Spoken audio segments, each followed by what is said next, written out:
pessoal, estamos com mais um Sábado Sem Legenda no ar. Eu sou Camila Henriques, estou aqui com o Diego Coalha, o Vincent Cessering. Digam oi, meninos. Oi, meninos. Oi. E hoje a gente tem um convidado muito especial, que é o David Purificação. Tô muito feliz que a Camila achou de David Purificação, né? Geralmente o pessoal sempre usa o David Juan por ser mais fácil. Prefiro Purificação, assim, porque David Juan tem vários, mas Purificação aí, felizmente, tem poucos. Estamos diante da TV assistindo a filmes antigos. Aqueles tempos que não mais. Gilberto Barro! Rede Manchete. Sábado Sem Legenda. Noah está cansada dos dates fracassados com caras que ela consegue em aplicativos. Mas é justo quando ela desiste de procurar que ela esbarra no supermercado com um homem que parece bom demais para ser verdade. Mas será que existe algo sinistro por trás do apetite do seu novo namorado? Com Daisy Edgar Jones e Sebastian Stan, o filme de hoje é Fresh. Bom, como já deu pra perceber, a gente vai falar de um filme recente, um filme desse ano, saído de Sundance, né? O Fresh, dirigido pela Mimi Cave. E eu queria saber se antes da gente planejar esse podcast, vocês já tinham assistido esse filme, porque eu assisti logo que ele saiu no Star Plus, assim, alguns meses atrás. Inclusive foi na época do Pam and Tommy, né? Que é aquela série do Sebastian Stan. Aí eu queria saber, assim, Diego, Vincent, David, como é que vocês ouviram falar desse filme? Então, Camila, eu descobri esse filme nas internets mesmo, porque eu vi o pessoal logando esse filme lá no Letterboxd. Letterboxd é sempre interessante, porque sempre tem um filme da vez que o pessoal começa todo mundo a logar ao mesmo tempo, né? Que é um filme de estreia aí, ou que aparece por aí em algum stream. Ou algum... Claramente, né? Se os cinéfilos com opinião blocada aí, todo mundo vendo sempre a mesma coisa. Qualquer um. Mas além disso, cara, quando aparecem esses filmes aí em streaming, ou tipo na internet da vida, o pessoal começa a ver, começa a dar notinhas pro filme e tal, aí você descobre alguns filmes que você ainda não tinha visto trailer nem nada, porque eu não tinha visto trailer nem nada desse filme, assim, nem sabia da existência dele, assim. Mas aí começou a aparecer o pessoal vendo o filme, assim, muita gente gostando, o pessoal não gostando. Aí o filme, como a Camila falou, apareceu lá no Stars, aí apareceu na internet, aí eu fui ver o filme e tal. E foi bacana rever dessa vez, porque não é um filme que me marcou, então eu não lembrava de nada quase, assim, e aí continua a mesma coisa. Mas, de qualquer jeito, as memórias estão melhores, porque eu acabei de rever, mas daqui um dia também não vou lembrar de nada. Mas... Caralho. Já sabe que esse programa vai ser ótimo. Bom, eu não tinha visto ainda, eu vi pela primeira vez essa semana, essa semana mesmo por causa do podcast, mas eu já tinha ouvido falar nele, que era meio que uma febre de Sundance, assim, e Sundance quase nunca sai, assim, grandes filmes de lá, é muito difícil sair algum filme que realmente seja tão bom, assim, todo ano, é uma coisa que acontece mais esporadicamente, mas é um festival que eu acompanho sempre, porque é meio que o primeiro festival do ano, assim, e ele vai meio que dando início, assim, e é interessante, começa a aquecer os portais de cinema aí dos Estados Unidos para filmes que alguns vão ir até o Oscar, né? Eu até nem lembro, eu acho que o Coda do ano passado, não sei se é Sundance, eu acho que é Sundance, né? Então... Coda foi lançado em Sundance. Bem comprados e bem distribuídos, os filmes podem ir bem longe. E esse filme eu não tinha visto ainda, e eu gosto da Daisy Jones aí, eu vi aquela série com ela, Normal People. Sebastian Stan também sou fã moderadamente do trabalho dele aí, mas... Enfim, o filme eu achei mais ou menos, mas vamos discutir mais aí ao longo do podcast. Cara, o filme, pra mim, tipo, ele é um filme que eu já tinha visto o pôster, assim, né? E eu também vi o pessoal logando aí nessa época do Diego, mas eu deixei ele ir passando, assim, tá? Falei, uma hora eu vejo. Ele é aquele Slacks, que é um outro filme que eu também não sei do que é, só sei que tem um jeans na capa, então eu imagino que seja de um jeans assassino ou alguma coisa do tipo. São filmes que, tipo, eles passaram muito, assim, na minha timeline, mas eu fui deixando pra ver. E eu vi mais por conta do convite desse podcast mesmo, né? Tipo, tanto que eu até comentei com a Camila em off aqui, que na pauta eu vi as indicações dela, né? Eu não vou adiantar quais foram, mas pelas indicações eu achei que seria tipo um filme de vampiro, assim, né? Porque eu evito trailer, sinopse, eu gosto de ser pego de surpresa e tal. E pra mim foi surpreendente, porque eu achei que ia ser aquilo, aí não foi, ainda era na vibe do terror, que era alguma coisa que eu tava esperando, mas eu consegui gostar do filme, né? Mais do que a banca toda. Infelizmente, eu devo ser o cara que defende, eu tenho que fazer o papel de mãe da coisa, mas vou ter que fazer isso hoje.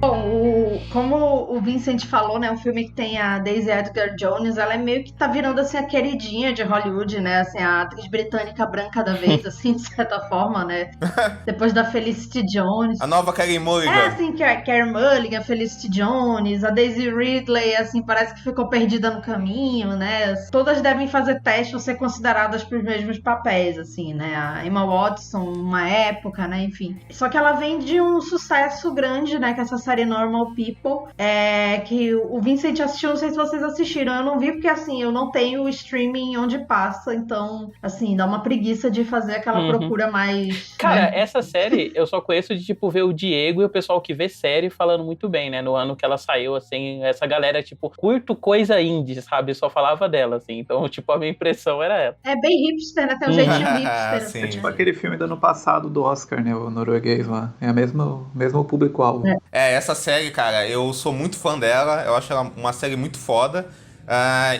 Quando eu vi, eu já conhecia a Sarah Rooney, de alguns livros dela e tal, assim, mas o Normal People eu não tinha lido, assim, o livro que originou a série. Mas eu sei que tem muita gente que ama o Normal People, assim. Inclusive, eu acho que as nossas ouvintes, a Carissa e a Rosana, que ouvem a gente, eu acho Eu ia que... falar da Rosana agora, assim, beijo. Eu acho que elas são muito fãs, assim. Tanto é que eu lembro de comentar com elas na época que eu tava vendo a série. E a série realmente é muito foda, porque é uma série que eu acho que ela consegue ter uma leitura sobre essa geração muito ligada a, sei lá, WhatsApp, rede social, tudo isso, sabe assim, essa geração dos nudes, dessa forma de se relacionar online e tal, tudo isso, de uma forma que é pouco analisada nessas obras contemporâneas. É uma série muito sensível e é muito bem dirigida, inclusive as cenas de sexo.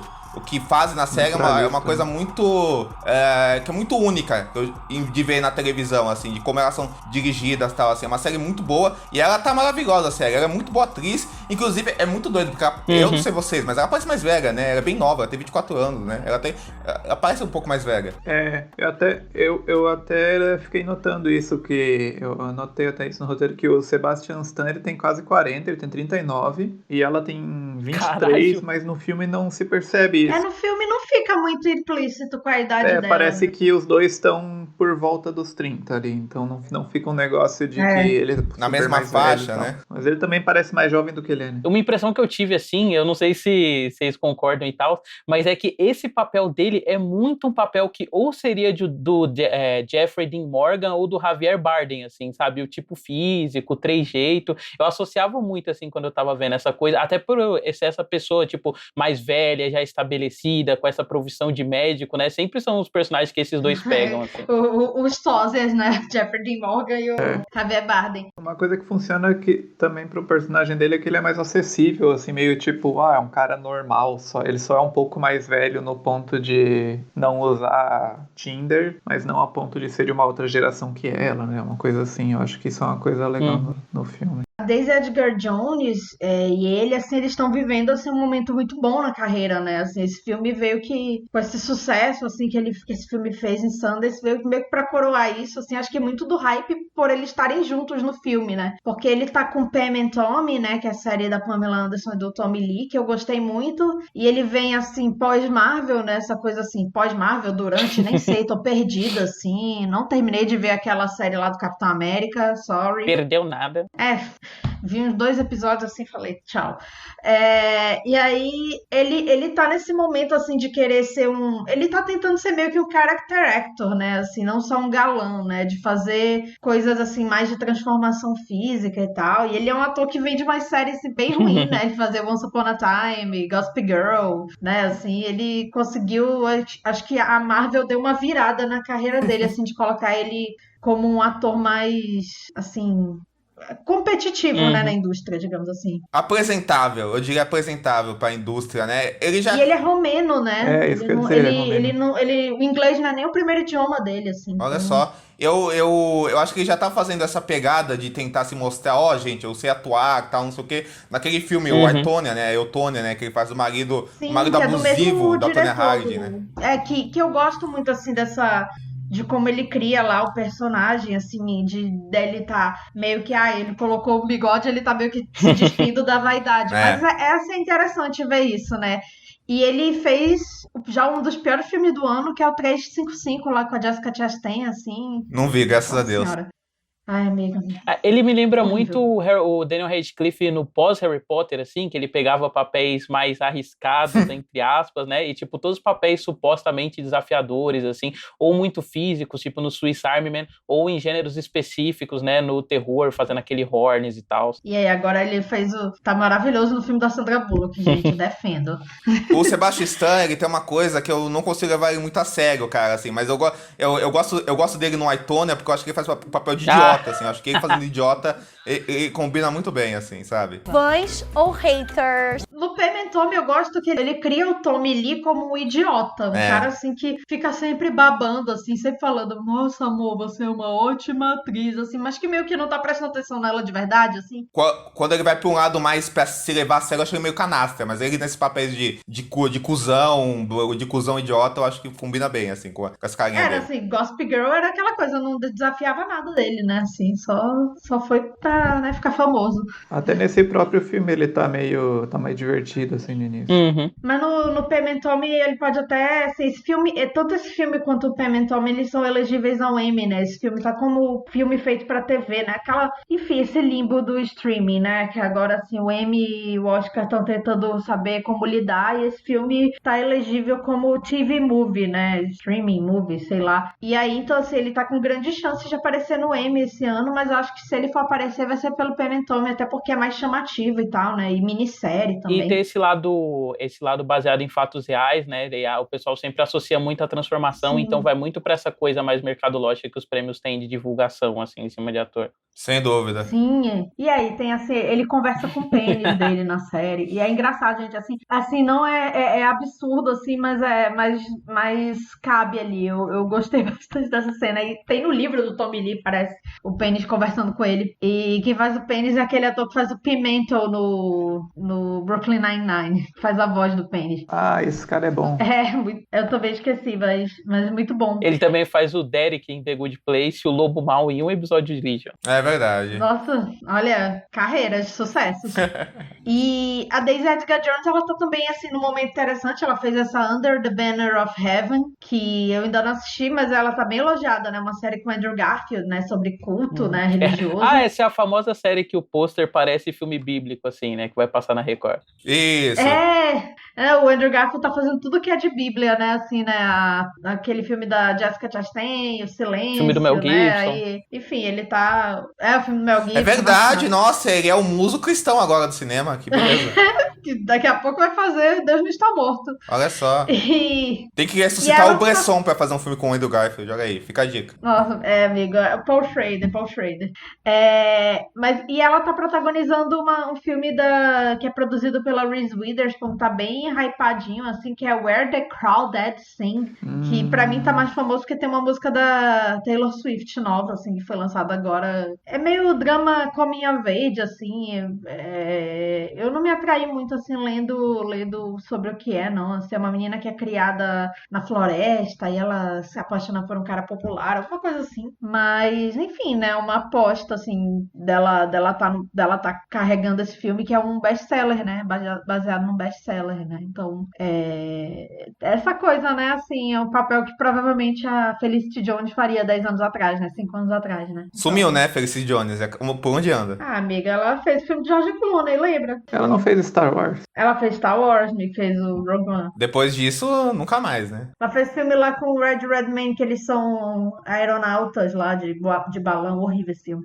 Enfim. Mas a Mimi Cave, ela já tá também, assim, bem encaminhada, né? Ela vai dirigir a Nicole Kidman, que é uma atriz que gosta muito de trabalhar com diretoras, com mulheres e com diretoras, assim, mais indie, né? Ela fez filme recentemente com a Karen Kusama, né? Então, assim, ela tá fazendo agora, vai fazer um filme com a Nicole Kidman chamado Holland, Michigan. Então, tá bem encaminhada, né? Assim, Vocês já conheciam o trabalho dela? Porque é a estreia dela, né? Assim, no cinema, né? Pelo que eu até se a gente pesquisar no Google o nome, assim, ela tem meio que um site oficial que ela mostra o que ela fez. E no próprio IMDb mostra que ela meio que vende videoclipe mesmo e curta. E imagino que tenha dirigido comercial, então...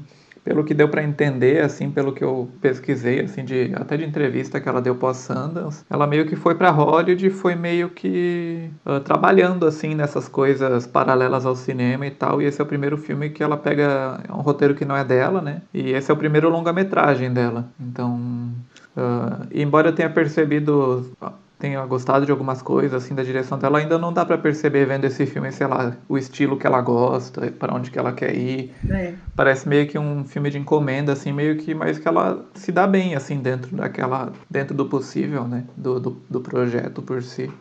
Esse filme ele é bem típico desse cinema de Sundance, né? Que é esse cinema de ter um roteiro legal e daí encontram algum diretor disposto para dirigir com um cachê baixo o suficiente e consegue um bom elenco e vira um sucessinho, assim. É bem comum que esse tipo de filme saia em Sundance no início do ano. E esse próximo dela também parece que é assim, porque o roteiro desse próximo dela com a Nicole Kidman, que eu não sei qual que vai ser a história em si, mas é um desses roteiros daquela Blacklist, né, que falam que é roteiros rejeitados pelo estúdio, não sei como é que funciona muito bem isso. É um dos roteiros mais quentes, né, assim, que nunca foram produzidos, né, assim. E aí quando produzem nunca é nada demais, né?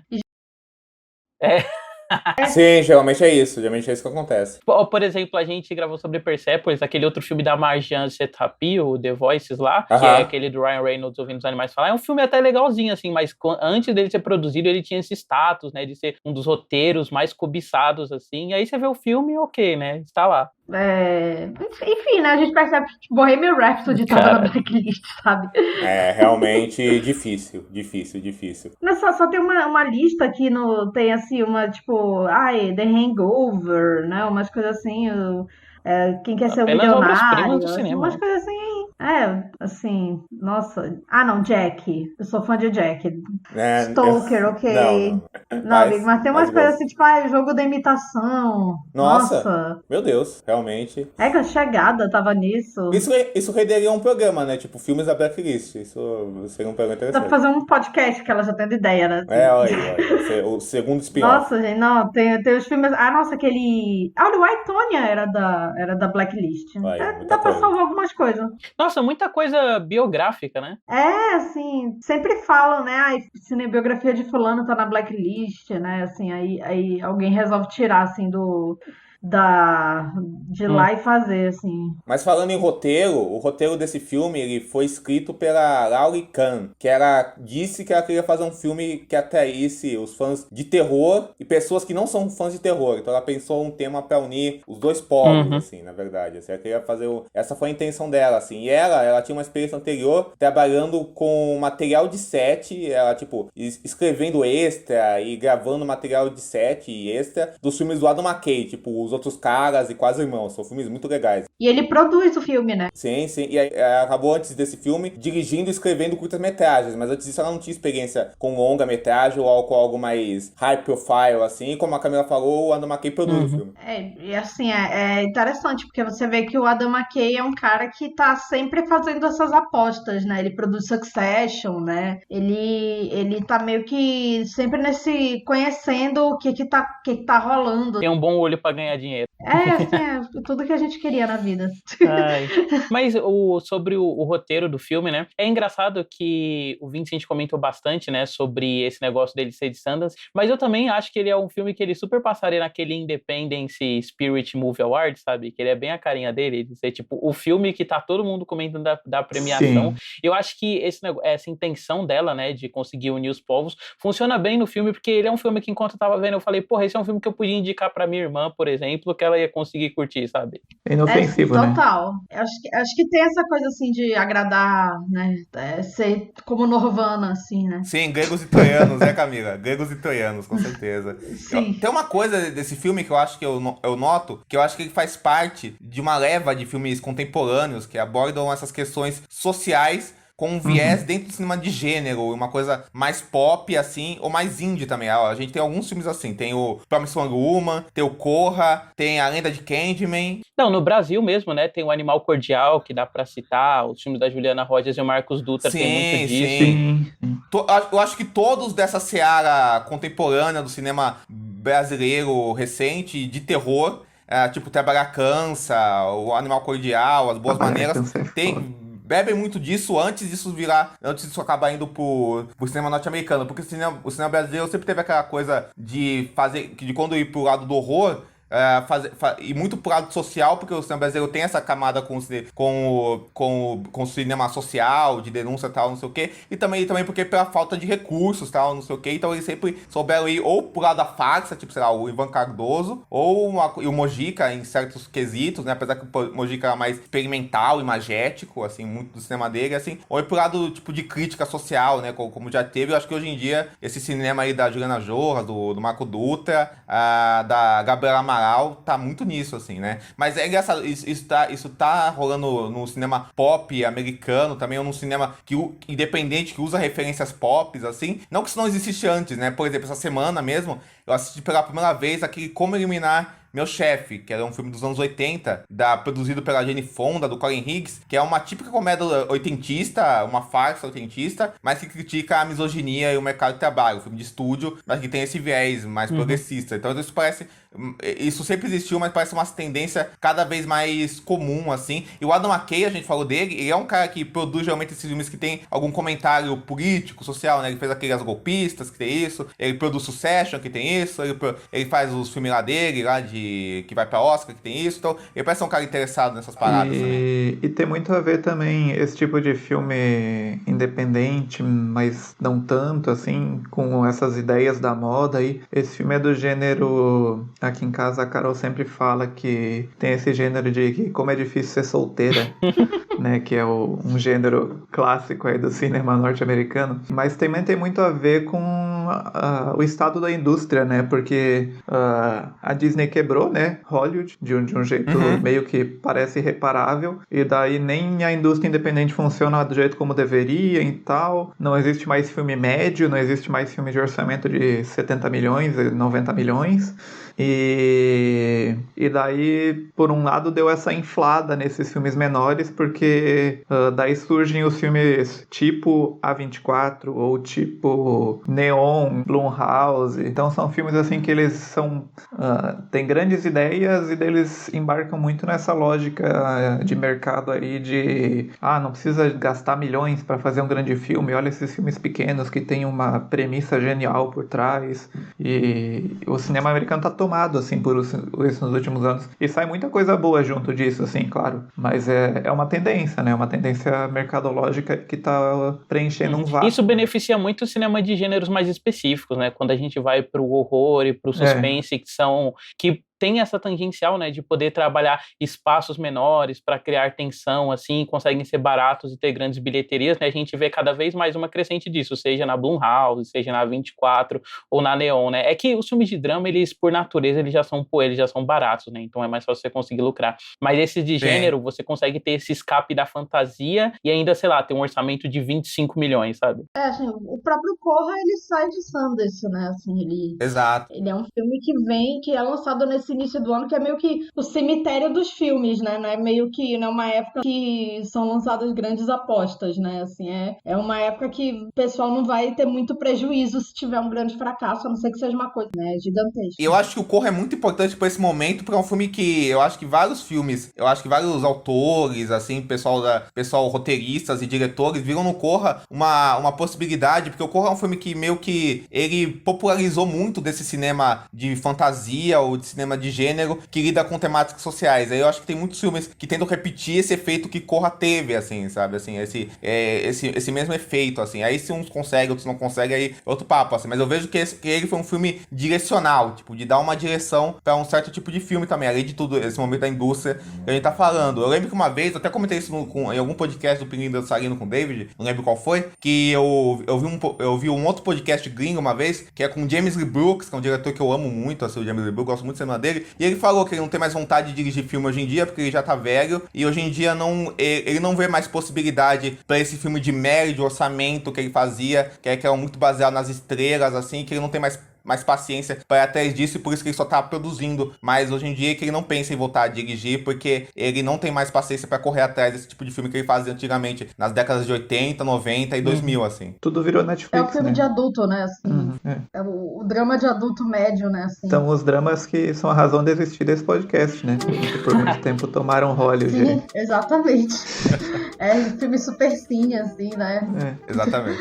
E eu acho que esse espaço hoje em dia vai muito pra essa coisa de minissérie, tipo o Normal People, assim, né? Baseado nos comentários das outras pessoas, ou a própria série recente aí da HBO, A Esposa do Viajante do Tempo, né? Ele já tem essa cara desses filmes do começo dos anos 2000, assim. É verdade. Eu acho que o streaming também alimenta um pouco esses filmes também, né? O streaming é um... Até os atores mais famosos indo pro streaming, né? Assim, pra produzir ou pra estrelar, né? Assim, a Reese Witherspoon e a Nicole Kidman, por exemplo, né? Big Little Lies seria uma coisa que seria lançada 20 anos atrás no cinema. Eu ia falar isso, exatamente. Eu ia falar exatamente isso. Você vê alguns filmes que talvez iam ser lançados diretamente pro cinema ou ser um grande sucesso, indo direto pra streaming hoje em dia, ou tendo uma janela de exibição muito mais curta pra depois já entrar no streaming e tal, assim, né? Esses filmes que não são um filme mega independente, mas também não são aquele arrasa quarteirão. O que acaba limitando um pouco, né? Porque se a gente for pegar, por exemplo, aquele 500 vezes com ela, né? Na época que ele saiu, ele teve o benefício de bilheteria dele ser aquele sucesso, tipo, ele é lançado, passa um tempo no cinema e ele vai atraindo atenção e aí depois ele explode, entendeu? Como hoje em dia tem muita essa iminência, né? O fim de semana de estreia, que é a grande coisa. Esses filmes acabam perdendo o espaço de crescer, assim, dentro do cinema e o streaming, ele funciona ao contrário, né? Porque às vezes a coisa pode passar e a explosão dele faz ele ser mais assíduo no streaming e vai estar sempre lá, sabe? Não é uma coisa que eles vão ter que pagar porque o valor pro filme estar no streaming já foi pago, né? Então é uma coisa que pro streaming, assim, não sai caro e beneficia esse acesso popular também. Perfeito. A gente é um podcast sobre o Supercine e esse filme se encaixa totalmente no Supercine por várias questões, mas muito porque ele é um filme o típico filme de presa, de que tem geralmente a caça e o caçador e que fala dessa dinâmica do relacionamento masculino e feminino. Eu pensei em alguns filmes que são assim, ó. Tem o Voo Noturno do Wes Craven com Cillian Murphy e Rachel McAdams, que é um ótimo filme. Demais. Adoro esse filme. Tem que vir pra cá esse filme. Esse filme tem que... Porra, cara. Wes Craven, gênio. Nossa, eu tenho pavor de avião, assim, vai ser emocionante.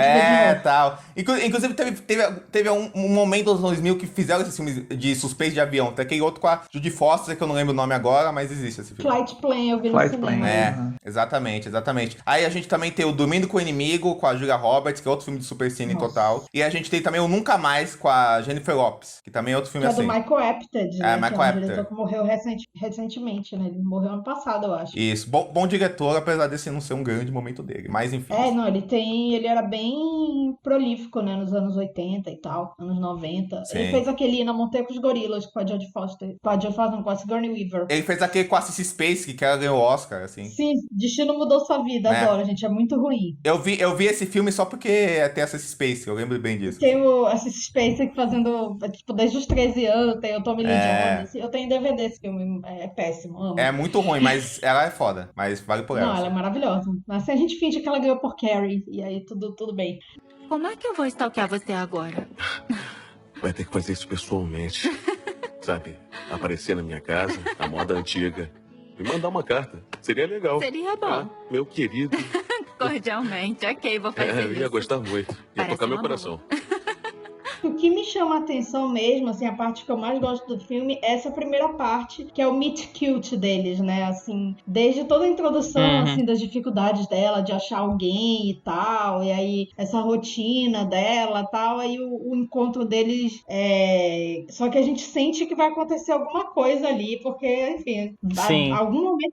Aliás, Camila, você não acha que, tipo, ela tava com dificuldade de encontrar alguém porque ela tava usando o aplicativo errado? Que, cara, aquele template do aplicativo que ela tava usando, que negócio horroroso, assim, parece aqueles site pornô de 2012, assim. É aquela coisa, assim, de filme, né? E um filme muito bom, que é pra mim, que é o Buscando, assim, que pra mim foi o primeiro filme que eu vi, assim, que usou, assim, sem ser aqueles template horroroso. Sim, verdade. Que é todo no computador, né? É um filme que seria muito bom pra pandemia, assim, de ser feito, né? Sabe quem usa bem essas coisas, que é meio que um maluco obcecado por isso? Os filmes do Fincher, que tem cena em computador. Tanto o Social Network quanto o Millennium diz que ele era negócio que ele ficava obcecado, que ele queria que fosse perfeito, que é a coisa que ele mais odeia, é olhar pra uma tela de um computador num filme e a pessoa, sei lá, tá fazendo uma pesquisa no search.com. Nossa, eu acho que é um problema muito grande. Porque geralmente assim. fica uma coisa muito fake, né? Geralmente fica muito fake, né? Cara, sempre fica uma coisa que parece que é de uma década atrás à década em que se Windows estão, sabe? Tipo, tá em 2020 o negócio parece 2010. Assim. Tem aquele efeito meio Steve Buscemi, sabe?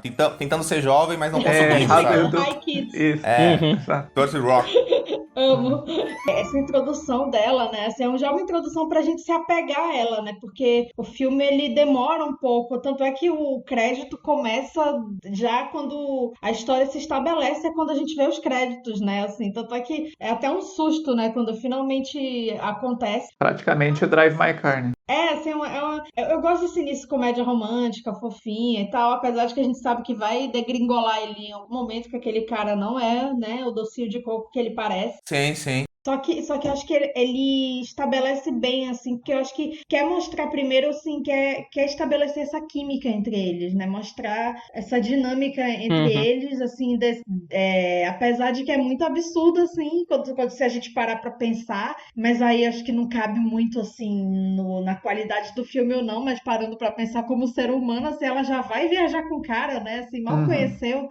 Mas, isso o próprio filme aponta, né? É porque ela é branca, a amiga. Exatamente. O cara comenta, não, mas sua amiga foi fazer isso porque ela é uma mulher branca. Isso acontece o tempo todo com ele. E como o filme sempre coloca esse ponto de vista das pessoas que ficaram, né? Assim, você sempre fica pensando assim, será que eles vão conseguir salvar? Será que eles vão salvar? Será que eles vão se interessar em salvar? Será que eles vão dar conta pela falta dela? E então, assim, esse início pra mim é muito legal, assim, a cena do supermercado e tal. E ele tá meio creepy, né? O Sebastian Stan, ele tá com o cabelo meio lambido, né? Assim, uma coisa meio...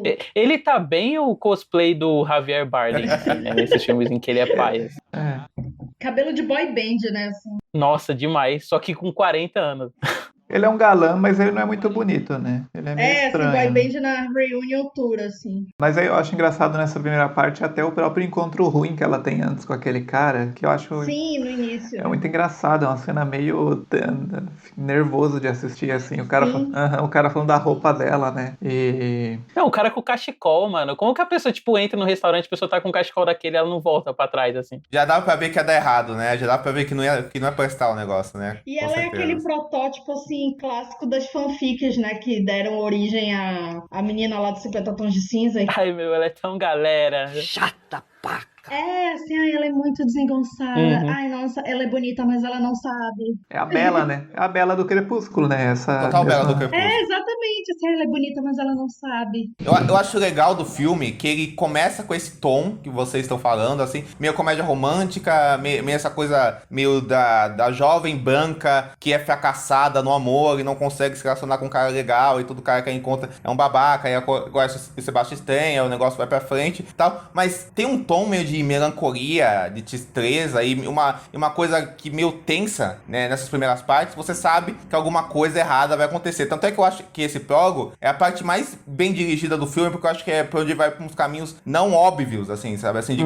como ele enquadra a personagem da Daisy em muitos planos fechados, a cara dele, tipo a primeira cena mesmo dela, assim, de como ele te coloca realmente nesse sentimento de tensão e de uma coisa meio que ela tá sempre sem jeito mesmo, assim, com as situações, assim, e nessa coisa de criação, então, tipo, naqueles planos, quando ela tá andando pela rua e ela tá com medo de ser atacada, tal, não sei o que. Eu acho que é onde o filme meio que sai desse tom mais confortável de estético e cênico dele, assim, e onde ele consegue apresentar bem essa personagem e se beneficiando muito, que ela é muito boa atriz, né? Então ela consegue vender o negócio. Sim, e como ela é alta, né? Acho que uns 70 dá pra ser considerada alta, ela já tem esse jeitão meio desengonçado mesmo, né? Assim, já é mais fácil, assim, brincar com isso. E eu isso, acho que no começo eles também ganham muito, assim, né? Porque o interesse do filme, pelo menos pra mim, né? É que ele é um filme muito têxtil, né? Ele é um filme de texturas, assim. E aí esse uso do close-up ou o próprio uso do blur depois em alguns momentos, né? Pra mostrar que os personagens estão meio grog, meio bêbados e tal. Isso já denota, tipo, que alguma coisa estética a mais vai aparecer no filme, sabe? Que ele não vai ficar só nesse aspecto mais sóbrio, assim, da cinematografia. E a questão com as pistas que o filme vai dando claro que ele tem um roteiro bem espertinho, né?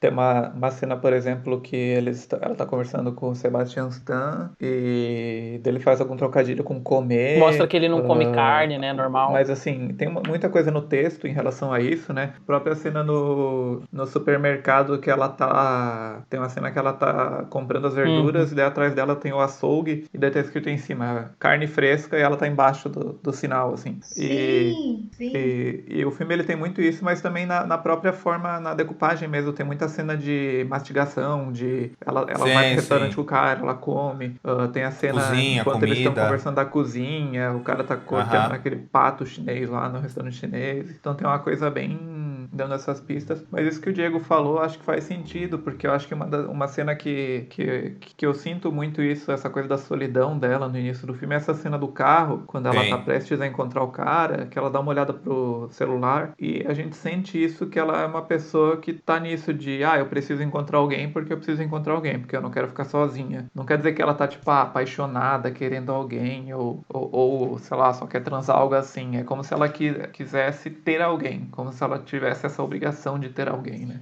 E ela sempre externaliza o contrário disso, né? Nas falas, tipo, não, eu tô bem, tipo, eu decidi que eu não sou uma pessoa que quero depender dos outros, mas o tempo todo ela tá nessa busca, né? Desde a primeira cena, assim, até quando ela começa a se envolver com Sebastian Stan. Então a gente vê que essa negação faz uma parte da personagem, né? Desse processo de não aceitação dela.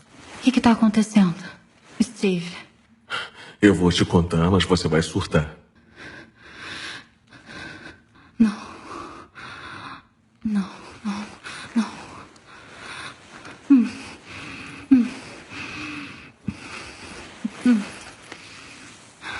Steve, pode tirar isso, por favor? Não posso fazer isso. Pode tirar isso. Não Steve. posso. Steve, tira isso. Eu não vou tirar. Quando o filme pula para essa segunda parte aí, que já é a revelação do que ele faz, e a gente fica muito no ponto de vista dela, né? Ela descobrindo as coisas, né? E eu gosto como a câmera vai mostrando, assim, né? O lugar onde ela tá, assim, é meio bizarro, assim, você vê assim, nossa, é uma casa legal por cima, mas aí por baixo tem todos esses calabouços, assim, né? Como tem os sons, né, assim, da outra mulher, né? Enfim. É a casa padrão de assassino, né? No meio da floresta, super bem decorada. Me lembrou muito Fragmentado do Shyamalan. Bastante. Nossa, essas partes. Sim, verdade. Que também começa com uma abdução, né? Assim, um sequestro, né? E aí, é verdade, é verdade.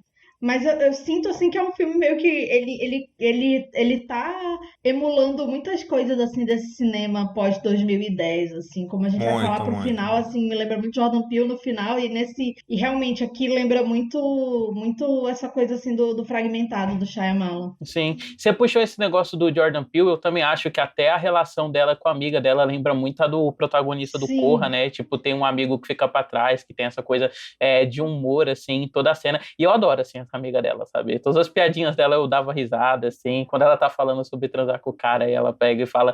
Ela fala, tipo, no meio do escritório, agarra aquele pau, e aí todo mundo dá uma olhada pra ela, assim.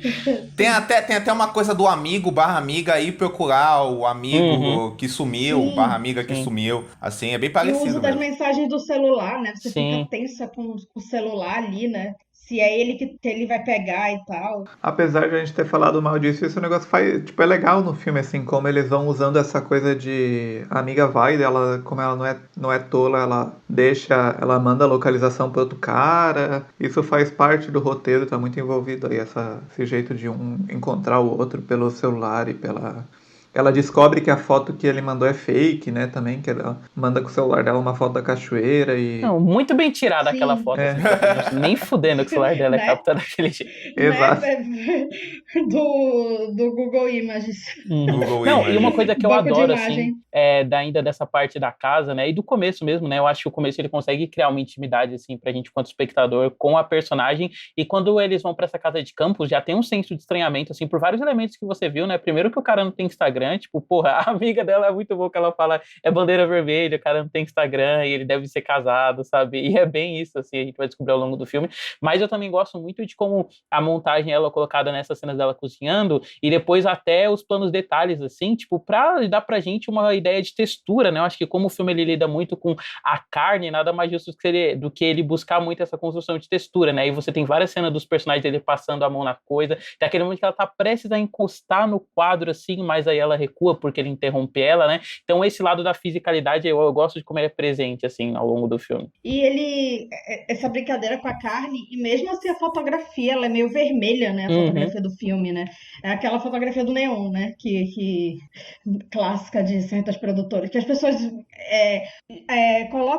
atribuem a certas produtoras, né? Como se não fossem pessoas diferentes fazendo filmes, né? Lá dentro, ou então produzindo e distribuindo. Nada a ver com o assunto, Camila, mas eu fui ver um noitão, assim, e aí a pessoa que tava do meu lado, ela tentou adivinhar qual era o filme surpresa, baseada no uso de neon e vermelho de 2 cenas que tiveram nos outros filmes, assim, que foi a Profecia e o Possessão. Ela, não, com certeza vai ser Suspiria, né, meu filme surpresa, por causa do vermelho. Rapaz. Qual foi? Foi a visita do Shyamalan, né, da vez. Ó, Shyamalan filme forte nesse podcast de hoje. Boa escolha.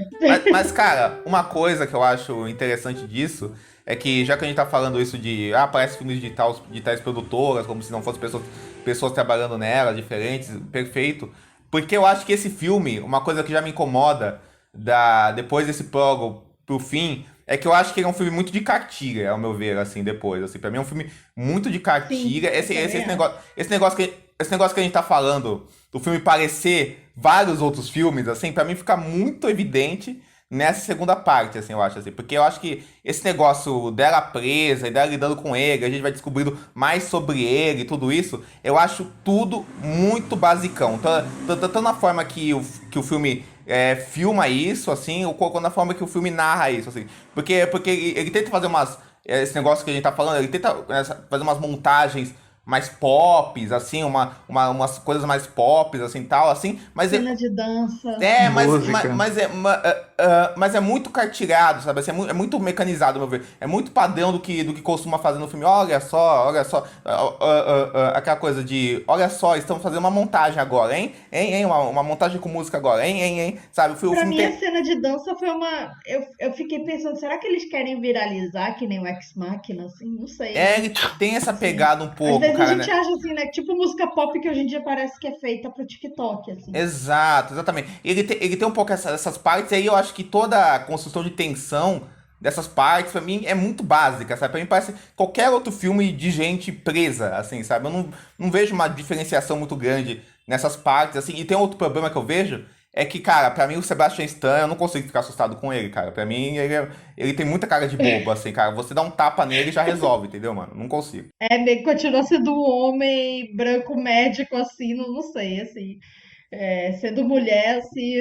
Eu acho que o próprio filme assume isso dele não ser ameaçador, sabe? Tipo, dele continuar tentando ser uma pessoa normal perto dela e que o ponto do filme é justamente esse, né? Tipo, ele pontua isso pra ela várias vezes, né? Tipo, não, eu ainda sou eu e tal, e eu não sou um psicopata. E aí, no fim, a gente vê que ele é só mais um cara que se beneficia de situações, né? Ele é praticamente qualquer personagem lá do Promising Young Woman que, tipo, embebeda elas, só que a diferença é que ele vende a carne, assim, entendeu? Ele não é particularmente forte e assustador, ele é só uma pessoa que sabe usar os recursos que ele tem. E que tem o apoio, né, das pessoas ao redor, porque a gente depois descobre uma outra história dele. Porque eu não tinha pensado nisso, a Camila falou um negócio dela como mulher, assim, isso é verdade, né, eu acho que, tipo assim, ele ser um cara qualquer, que não é um cara evidentemente assustador, eu acho que acaba servindo até, eu não tinha pensado nisso realmente, assim, acaba servindo pro filme porque mostra bem essa coisa, né, que um cara pode ser assustador, sem parecer assustador, só sendo um cara, né, branco, normal, assim, independente, assim, um cara que pode te assustar, assim, um cara de bonzinho pode se revelar um cara capaz dessas maiores violências. Isso é interessante, isso eu realmente não tinha pensado. Eu sou uma pessoa medrosa, então, assim, se um cara do nada chegasse, vamos ali pra uma casa Foge, né? Fazer um getaway, assim, eu já ia ficar com Foge, medo. né? Assim, cara não, mas é um cara que te deu uva antes, pô, você acha que não dá pra confiar no cara? É verdade, né? Cara fofo, cabelo de boy band. Podia ter sido, sei lá, um Backstreet Boys 20 anos atrás. Mas vocês, mas Nossa. vocês também sentiram esse sentimento de mais genérico do filme nessa parte? Pra mim funciona isso, assim, dele ter essa coisa, assim, genérica, assim. Eu tenho certeza que não é a intenção de quem tá fazendo. Quem tá fazendo provavelmente queria fazer algo assim. Nossa, olha aqui o que eu tô fazendo. Só que pra mim funciona essa parte mais genérica dele ser um cara assim, qualquer, assim, né? Então, no geralzão, tem coisas separadas do filme que vão me incomodando, assim. Como eu falei, eu gosto mais do início mesmo.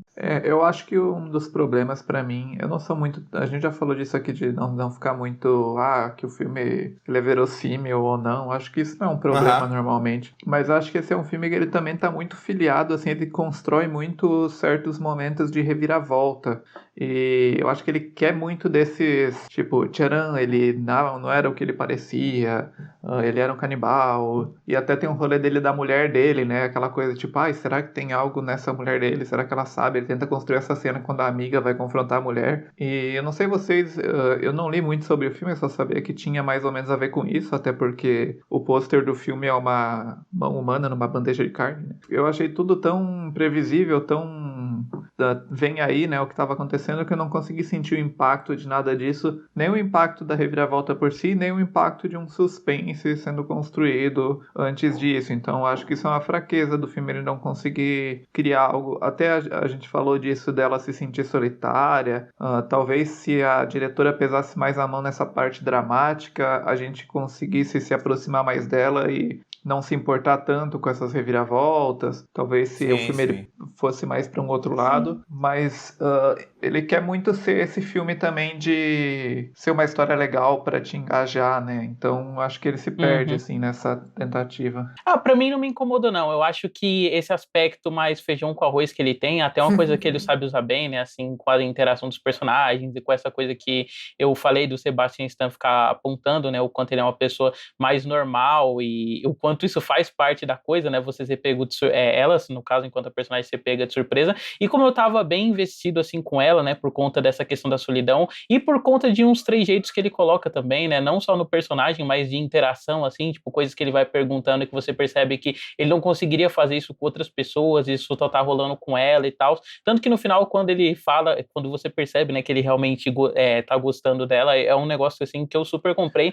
Mas eu concordo que, assim, os piores momentos são esses momentos que, tipo, o filme, ele acha que ele é muito inteligente, assim. Então, vai ter uma montagem estilizada do pessoal comendo em outros momentos, que a gente vai fazer uma metáfora visual foda. E, nesse sentido, ele me lembrou até o Lucy, assim, que tem essa coisa de você ficar intercalando a ação com os animais, fazendo alguma coisa pra mostrar essa dinâmica de predador, mas no fim isso não leva a nada, sabe? Sim.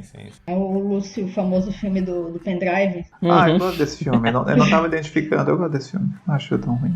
Não, eu não acho ele ruim não, assim, mas eu acho que ele tem, assim como o filme que a gente tá comentando hoje, né, ele tem essas particularidades, tem momentos que ele acha que ele é mais inteligente do que ele é, e os melhores momentos dele são só quando ele tá fazendo a coisa mais simples. Não, e no final é legal também essa coisa... Tá aí, né? Essas coisas. É muito um filme de que as ideias deles são o grande rolê, assim, e a execução não tanto.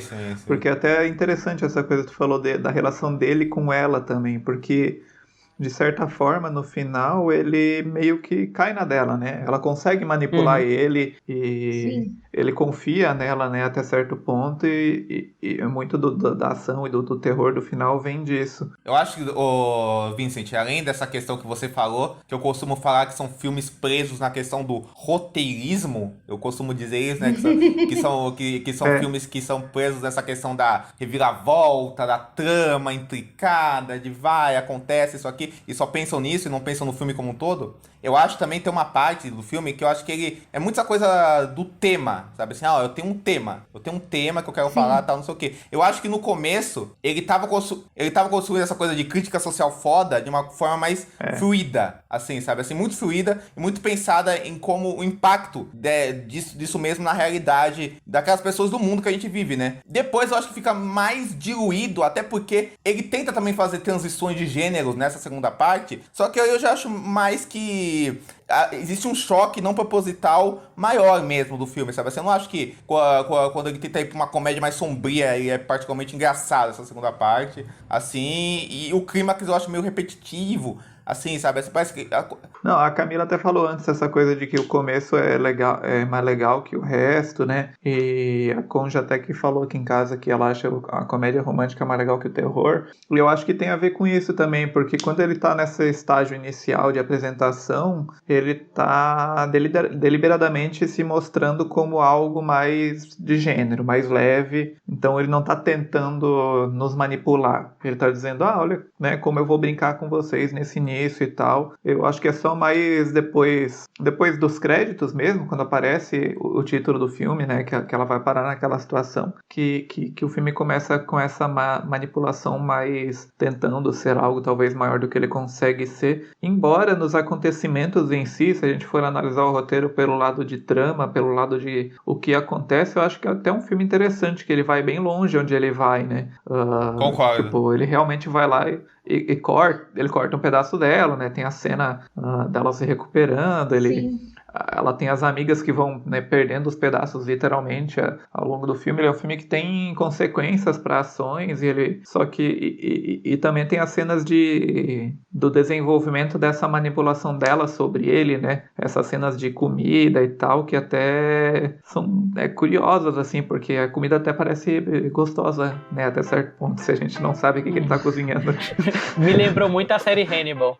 Com certeza. Hannibal me lembrou o Animal Cordial também, da Gabriela Amaral. Me lembrou um livro do Rafael Montes, O Jantar Secreto, que é sobre gente que come carne e faz um negócio de comer carne humana. E claramente ele ter cortado a bunda dela primeiro é uma referência, né, ao Estômago, o filme brasileiro. Não, pois é, eu acho ótimo que ele tenha cortado exatamente essa parte do corpo, assim, que seria muito, muito, não sei, assim, poderia ter cortado alguma outra parte, mas assim, essa é até meio cômica, né, assim. É cômico. De como até afeta e tal ela. E eu acho legal essa evolução da personagem, porque ela não fica presa numa síndrome de Estocolmo, né? Assim, ela fica lá manipulando ele, né? Naquele ato que ela já tá com um vestidinho rosa e tal. Muito bonitinho o vestido, inclusive. Nada a ver. Mas acaba assim, meio que ela tenta colocá-lo assim, fazer com que ele ache que ela entrou no jogo dele, né? Assim, que eles vão ser muito felizes, assim. E aí tem uma coisa que me incomoda muito no filme, que eu acho muito solto, que é essa história da família dele. Isso. Que essa família oficial dele, entre aspas, né? Que é até a Charlotte Le Bon, né? Aquela atriz que fez aquele filme lá do Robert Zemeckis, lá do World Trade Center. Não sei se vocês viram, que é o filme que eu mais passei mal assistindo na vida, porque eu tenho pavor de altura. O filme do Joseph Gordon-Levitt? Porra, muito bom. Que ele anda entre as duas torres gêmeas. Muito bom. Sim, vi sim. Muito bom. Nossa, amiga, nunca mais quero ver esse filme na vida, que eu passei muito mal vendo. Esse lado da família, Camila, eu acho que vai mais pro lado do filme, que às vezes ele também cai num outro problema pra mim, que é ele tentar, tipo, se pautar muito mais pelo comentário social que ele tá fazendo, então algumas coisas ele joga e desenvolve bem, mas é mais em prol do comentário, entendeu? E aí, tipo, isso também não me pega muito, porque às vezes eu acho que ele vai muito pra uns sensos comuns, assim, e aí soa muito aquele negócio que a gente tá falando, esse derivativo de outros filmes que a gente já viu, sabe? Inclusive o Promised Young Woman, que é essa questão do olha, ele ainda era um homem normal socialmente, né? Ele tinha uma família, ele era estabelecido e tal. Eu acho que o filme, ele até, tipo, contextualiza isso de uma maneira que você consiga entender, tipo, a mulher não tem a perna, então você sabe que ela era uma vítima dele, e aí a protagonista encontra as revistas lá, e a revista fala sobre ele gostar da mulher e tal. Então você entende, tipo, de onde vem essa progressão, mas ao mesmo tempo eu também acho que isso não leva a nada que não seja essa sacadinha inicial de, olha só, ele era um homem normal e secretamente ele era canibal, assim. Sim, exatamente, assim, não é algo que faz diferença no filme tanto, assim, no final das contas, Total. né? Assim, ele só serve pra dar aquela dificultada no final, né? Quando, né, tipo, elas meio que derrotam ele. Sim, união feminina, uma coisa meio Avengers, né? Mas isso é legal porque, tipo, elas derrotam ele, né? Aí a amiga dela tá batendo na esposa, ela fala, mulheres como você que são o problema, né? Essa coisa do humor do filme, que é uma recorrente, assim. Aliás, eu gosto, tipo assim, como o filme ele tem que se pautar muito pela interação, eu gosto dessas piadas, né, que eles fazem, né? Não só esse negócio da bunda que a gente comentou mais cedo, mas, tipo, quando ela vai comer o peito da outra mulher, ela fala, então essa mulher ela tem peitos melhores do que o meu, e ele não fala nada, e ela, então você não vai falar nada, sabe? Eu gosto desses momentinhos, Sim. assim. Não, esse momento do confronto, pra mim, o que me afeta mesmo, assim, é que eu não sinto, assim, quando ele tá acontecendo, assim, eu não sinto a tensão, assim, não que a gente precise sempre sentir tensão, ou que, o filme de terror tem que dar susto e tal, mas é que nesse caso, é algo tão aterrorizante pra mim, essa ideia, assim, de ser abduzida e tal, sei lá, ser sequestrada e ter partes do meu corpo retiradas, assim, É um e negócio ela terrível, conseguir né? escapar.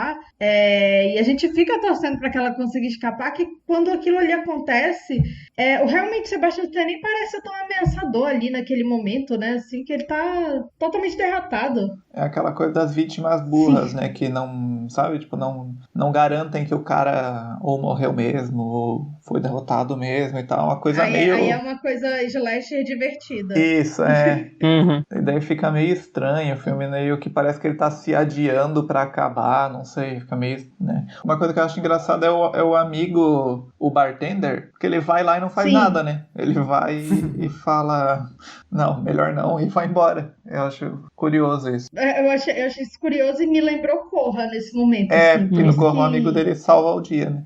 Assim, tinha 2 finais, se eu não me engano, no Corra. Tinha 2 né? finais. É o final 2 alternativo finais. em que ele vai preso. Sim, e aí, então isso que me lembrou muito Corra, assim, desse... Só que Corra é um crescimento de tensão que é muito mais bem construído. Assim. Não, e no Corra, o final ser mais simples, por exemplo, é uma inversão da sua expectativa, justamente porque senão seria o estereótipo da coisa de a pessoa negra, ela sai viva, mas aí no final ela se ferra, sabe? Aí o filme vai lá e inverte essa expectativa, assim. Sim, e assim, o reveal da personagem lá da Alison Williams como vilã, assim, é uma coisa mais simples, assim, é só ela não vai dar chave. Aí a gente já entendeu, assim, qual é a parada toda ali, né? É claro que vai ter a explicação e tal, mas enfim, né? A gente já sabe que tá acontecendo umas coisas muito bizarras ali. Eu acho, Camila, que esse seu sentimento que você falou, eu acho que é muito porque eu sinto que esse clímax é muito mecanizado, assim, ao meu ver, assim, é muito mecanizado. Ao meu ver, tipo, parece que tá lá pra... Além de querer juntar o mundo inteiro numa coisa só, a forma que o filme acaba fazendo isso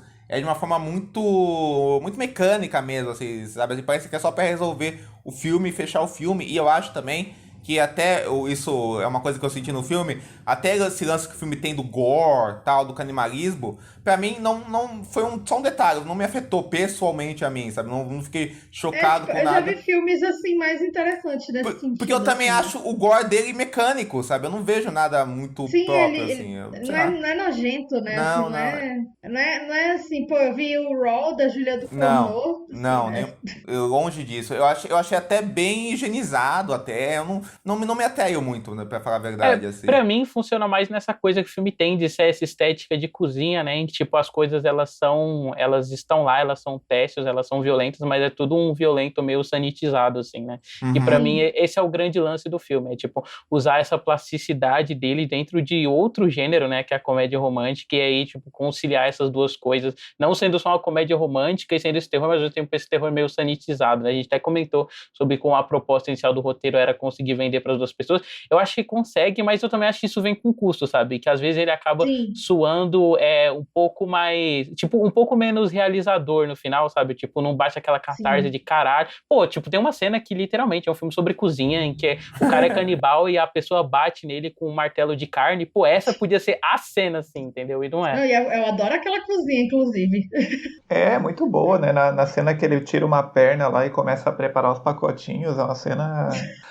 Não, eu acho que tem um design de produção bem espertinho, assim, de estabelecer a casa dela e tal, né? Assim, as coisas ali, né? Aquele... Da série Hannibal também é bem parecido, né? Essa coisa do... Bastante. Embora a série seja muito mais bonito, né? Mais bem trabalhado nesse caso. Nossa, demais, né? Mas até pensando aqui, a gente tá meio que... Eu falei meio mal do filme assim, mas agora comparando ele com, sei lá, outros tipos de filme de ideia espertinha e tal, tem filmes muito piores, né? Eu acho que até um filme que nesse subgênero aí de mercado de horror, sacadinha hollywoodiana, ele até, sei lá, consegue o que ele consegue, vai tão longe quanto ele tenta ir. Não... Eu tô quase aumentando minha nota.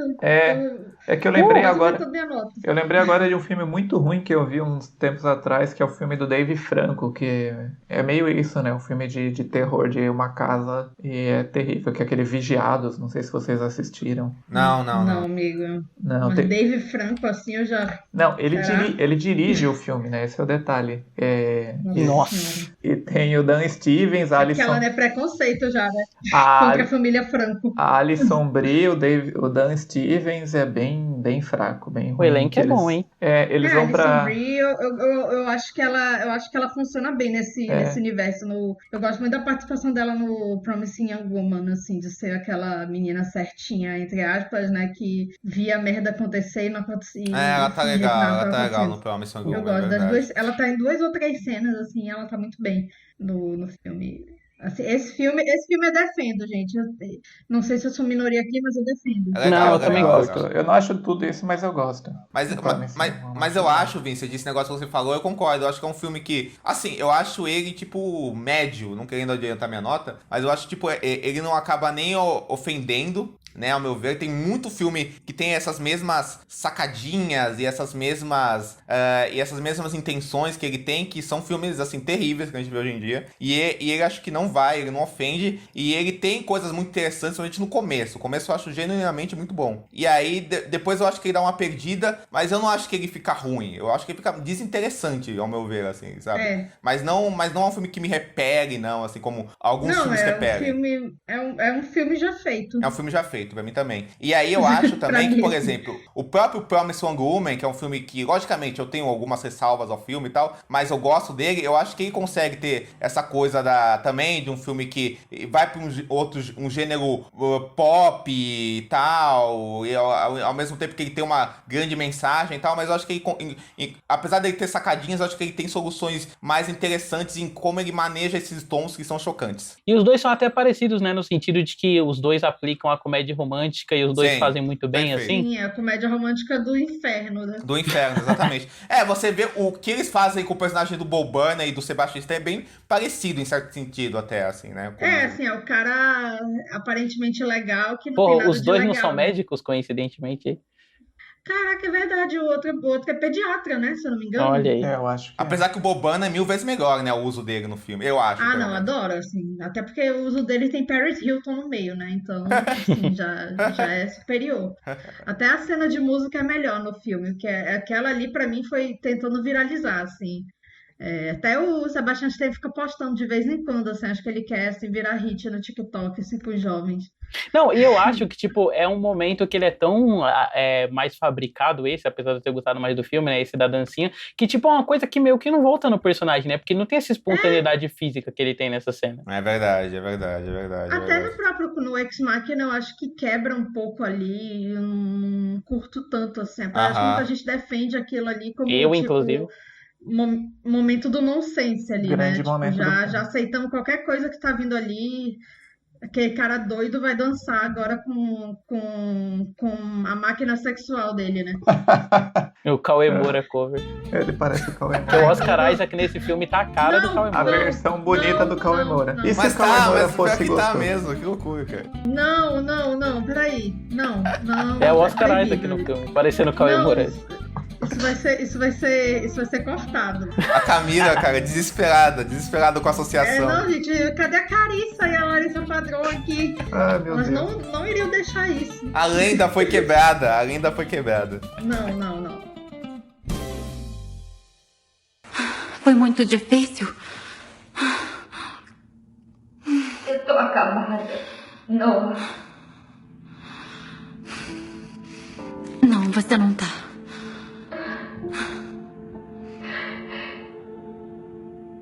Eu nem sei mais quem eu sou.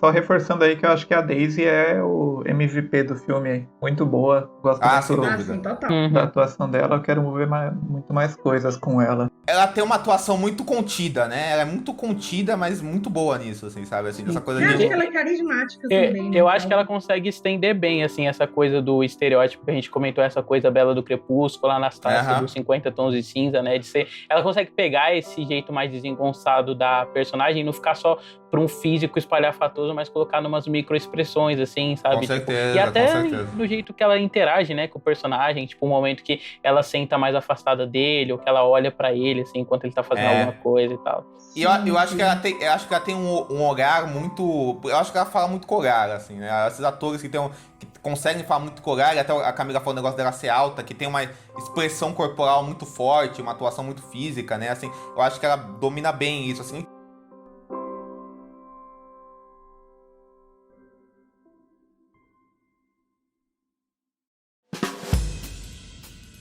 Vamos partir então para as notas, que aqui são saxofones, porque estamos no Supercine, né? Bom, eu vou falar que eu aumentei minha nota, vou dar 2 saxofones e meio, que é uma flauta, né? 2 saxofones e uma flauta pro filme. 2 saxofones e uma flauta. David, você que é o convidado, qual a sua nota pro filme? Aí depois o Diego e o Vicente. Nossa, eu vou falar que conversando, o efeito foi o contrário, assim, deu vontade de abaixar um pouquinho a nota, não muito, né? Desculpa. Mas eu acho que eu dei uma pesada assim maior nos problemas que eu tinha com o filme. Mas acho que eu vou manter o 4 saxofones, beirando 3 saxofones e uma flauta, né? Que é o 3,5. Porque eu acho que ele é um filme bem competente, assim. Eu gosto das partes que a gente elogiou. Eu acho que ele tem esses momentos meio show-off dele, né? E que ele se acha... Tipo, que no fim ele só repete um texto que seria, sei lá, qualquer charge de Facebook, mas eu ainda gosto, assim, do lado dos personagens, eu gosto da interação dos 2 atores, acho ela bem eficiente, assim, e foi um filme que eu vi, assim, gostosinho, sabe, tipo, é aquele filme que você vê, você termina de ver, porra, que filme gostoso, né, eu vi de manhã cedo, né, então já deu até aquele ânimo, assim, pra começar o dia. Tô vendo Maldivas na Netflix, sim. Brincadeira. Ai, eu vou acreditar tanto em você, Camila, que eu nem vou ir conferir a série, assim. Vou só absorver essa informação como se fosse verdade. Acredito.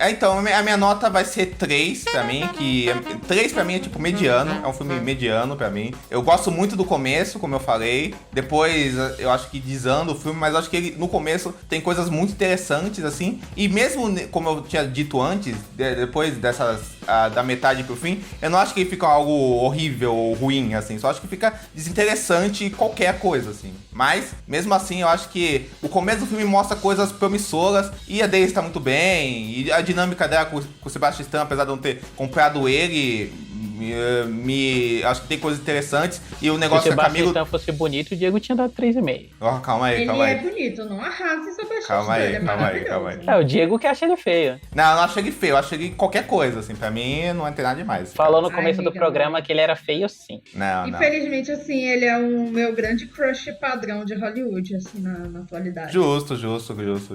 Mas eu acho, cara, assim, que apesar de ter falado mal do Sebastian Stan, eu acho, assim, que o que a Camila e o David falaram sobre ele, o uso dele no filme, até me fizeram ver com um pouco mais de...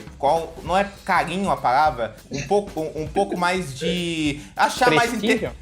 Um pouco mais de prestígio, uma boa palavra. Um pouco mais de prestígio a função dele no filme, de como ele é usado, assim. Achei bem interessante. Mas é isso, é um filme nota 3 pra mim, mediano, esquecível, mas que tem coisas interessantes. Quem sabe a diretora, o próximo filme que ela fizer com a Reese Witherspoon e consiga... Nicole Kidman. Consiga oferecer mais coisas legais, assim. É com a Nicole. A Nicole, né? Desculpa, eu confundi as mulheres de Beagle e Orais. As loiras brancas padrões. Confundi. Bom, eu subi minha nota também, conversando aqui, e eu vou dar 2,5. 2 saxofones e uma flauta. Acho que é um filme que fica assim no meio do caminho, apesar de não ser terrível, não é ruim, alguma coisa assim, mas acho que também no final, acho que ele fica no meio do caminho. Então, 2,5. Porra, aclamado o filme. Olha, é aclamadíssimo. O nosso pior filme até agora.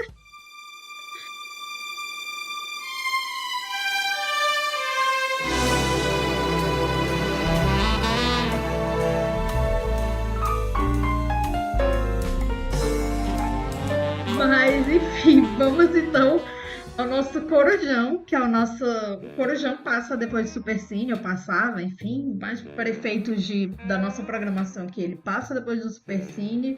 E aí é onde a gente dá as indicações que tem a ver ou não, que a gente... para você assistir depois de ver este belo filme, né, Fresh, que está no Star Plus.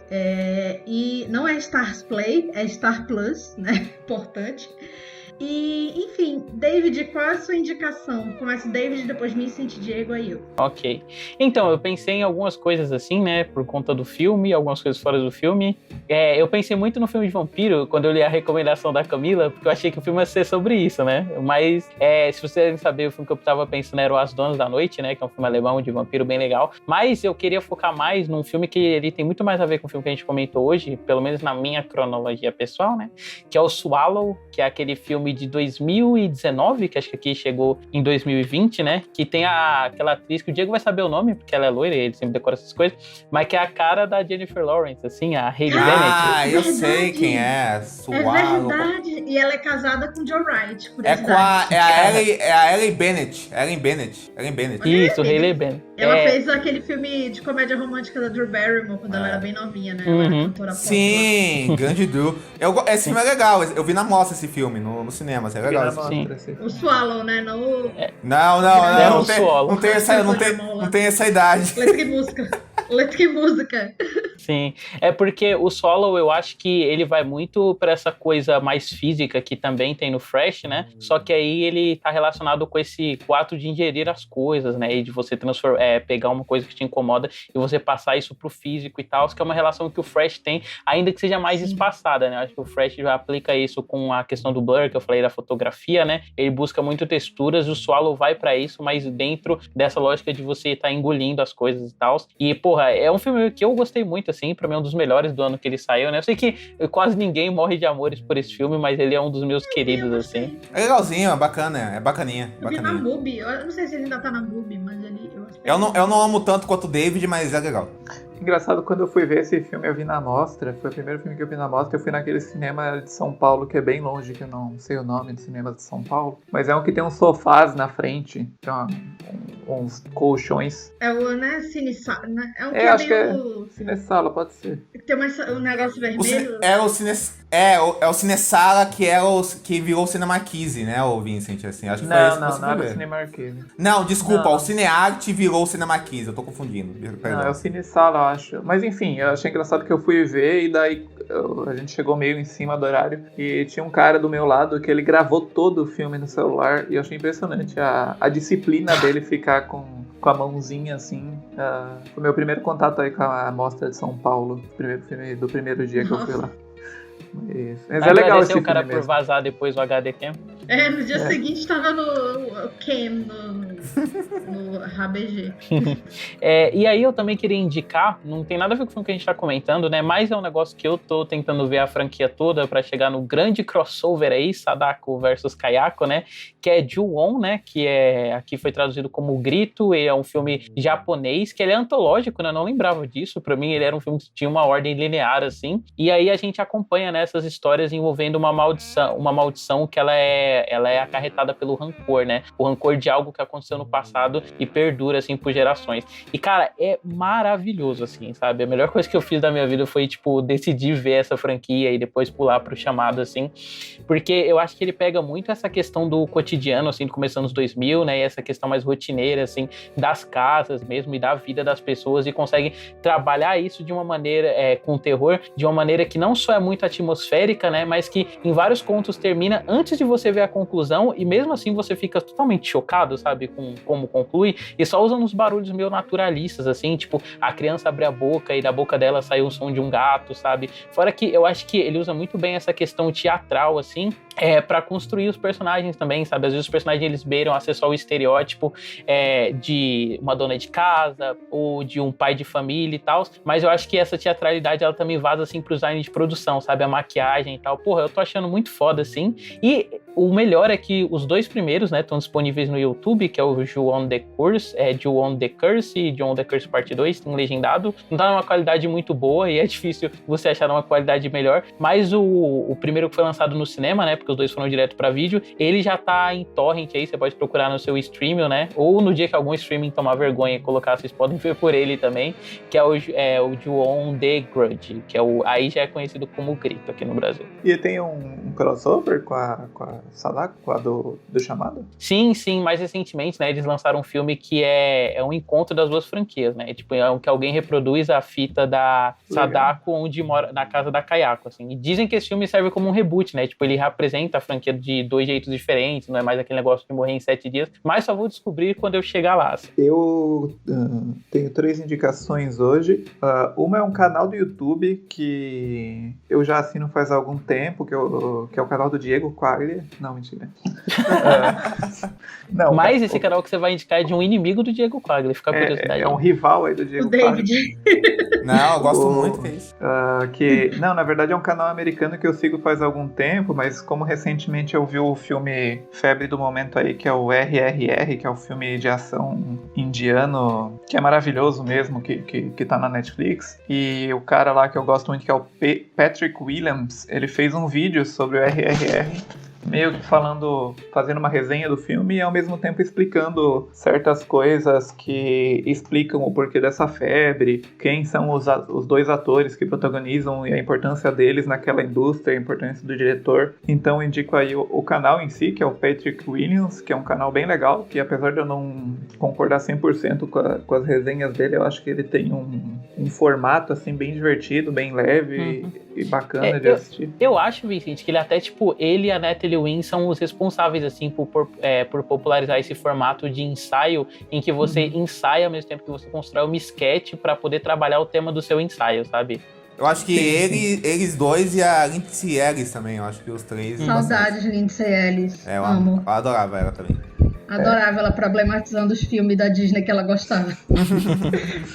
É legal mesmo. Mas enfim, é legal esse vídeo. Eu acho que é uma boa pra... Eu mesmo não conheço nada da indústria indiana aí de cinema. E é legal esse vídeo, assim, pra gente entender o que tem por trás. E todos os vídeos do canal são interessantes, na verdade, os últimos. São vídeos mais longos, que demoram pra ser feitos, mas que valem a pena.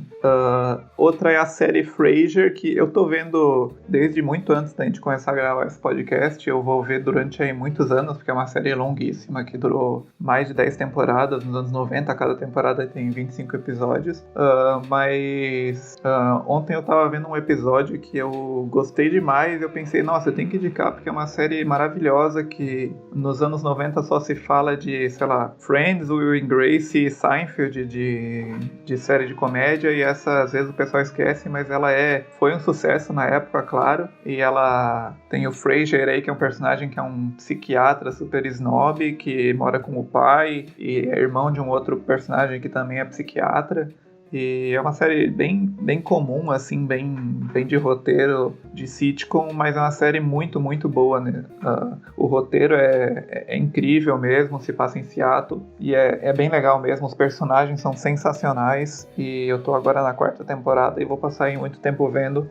Mas vale muito a pena, é uma série que tá no Paramount Plus, uma série a ser redescoberta aí. Ela era queridinha do Emmy, né? Ganhou muita coisa. Ganhou vários Emmys de melhor comédia, né? Muitos Emmys de melhor comédia. E aí começava... Aí achava que era Friends, era Frasier. Eu já vi alguns episódios de Frasier, mas não lembro nada da série cedo na Sony. Que passava lá, cedo na Sony. Assim. Eu lembro muito disso e ela é spin-off, né? Spin-off de Cheers. Ele era um personagem de Cheers. Que é pré-Friends, né? Assim. É engraçado, essas séries nos Estados Unidos são um grande sucesso e aqui não pegaram tanto, né? Tanto Cheers quanto Frasier. Eu não sei, acho que não passava na TV aberta Frasier também. Eu sempre falo pro Diego, e eu já comentei isso em alguns episódios também do Pinguim Dançarino, que no Brasil a gente tem essa cultura que, tipo assim, essas séries que lá são mais nichadas, né? Lá eles chamam de Black Series, tipo Eu, Patroa e as Crianças. Tudo que envolve mais a cultura negra, assim, pega muito mais no Brasil, enquanto coisas tipo Simpsons, Michael and the Middle, que eram um grande sucesso nos Estados Unidos, aqui, tipo, sempre passam despercebidos por serem famílias brancas, assim, né? O Modern Family também, que aqui não tem um grande fandom entre o pessoal que só assiste série, tipo, quando passa na TV e tal. Malcolm é muito esquecido, né? Muito. Assim, e é a primeira série do Bryan Cranston. Bryan Cranston. Sim, verdade, verdade. E, inclusive, você falou do Modern Family, se eu não me engano, posso estar louco, mas acho que eu li isso em algum lugar. Os caras do Modern Family são caras do Frasier também, se eu não me engano, assim, né? São produtores, roteiristas aí do Frasier, assim, também. Mas é muito se eu não bom. estou enganado. E minha terceira indicação é um projeto que eu comecei recentemente, que eu completamente copiei da Camila, que a Camila tá vendo os filmes do Oscar, né?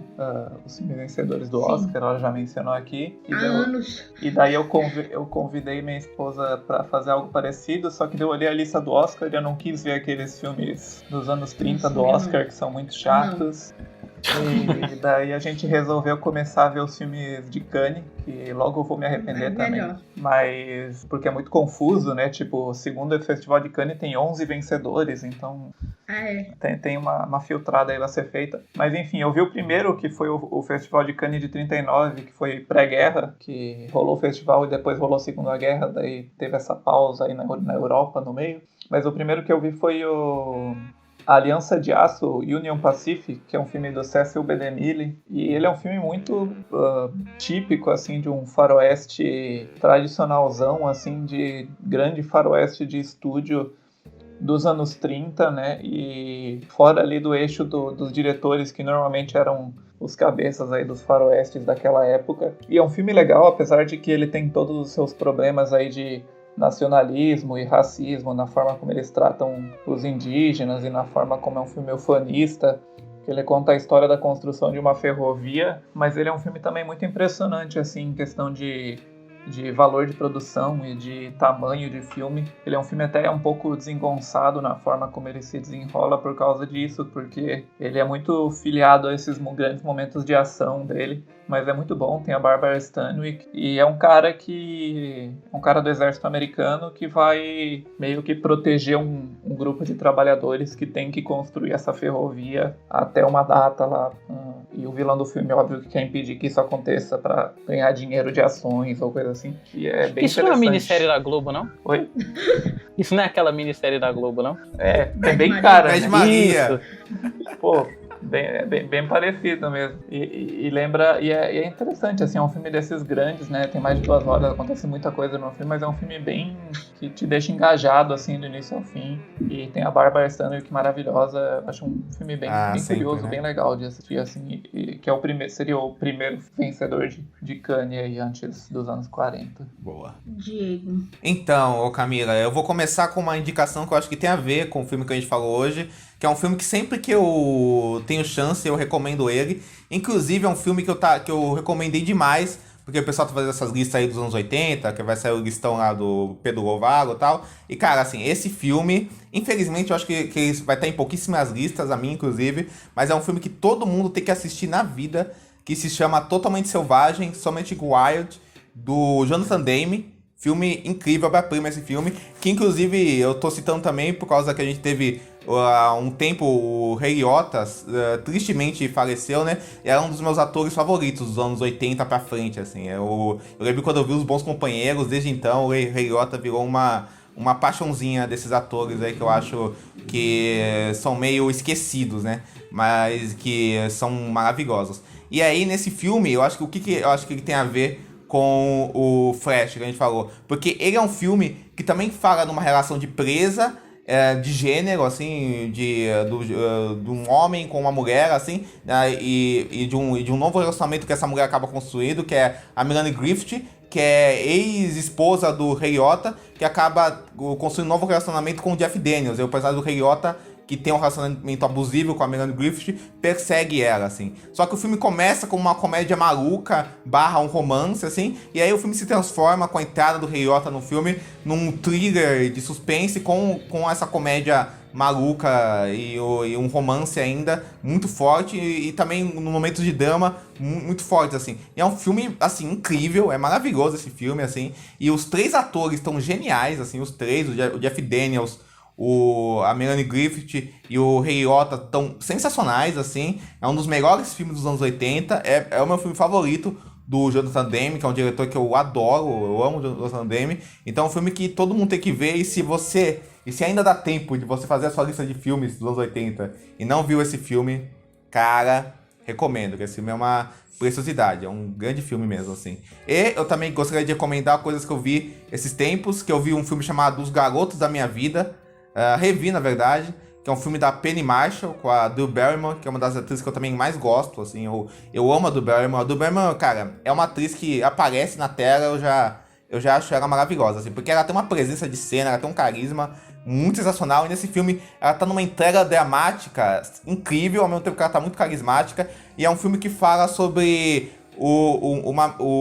a vida de uma mulher dos anos 60 até a década de 80, assim, então acompanha ela da adolescência, tem uns flashbacks da infância, mas acompanha basicamente da adolescência até ela com uns 30 anos, assim. E é uma mulher que casa cedo, porque engravida cedo, e ela tinha o sonho de ser uma escritora, tal, não sei o quê, e aí fala desses dramas da maternidade e de tudo isso, assim. E a do Berman, ela consegue convencer tanto na fase mais nova quanto na fase mais velha, e é um filme que consegue mesclar o drama com a comédia de um jeito muito primoroso, assim. E a Penny Marshall, eu acho uma diretora que, pô, merecia ser muito mais falada, porque eu acho que ela dirige muito bem, assim, sabe? Eu acho que ela tem uma marcação de cena, ela consegue ir do drama pra comédia.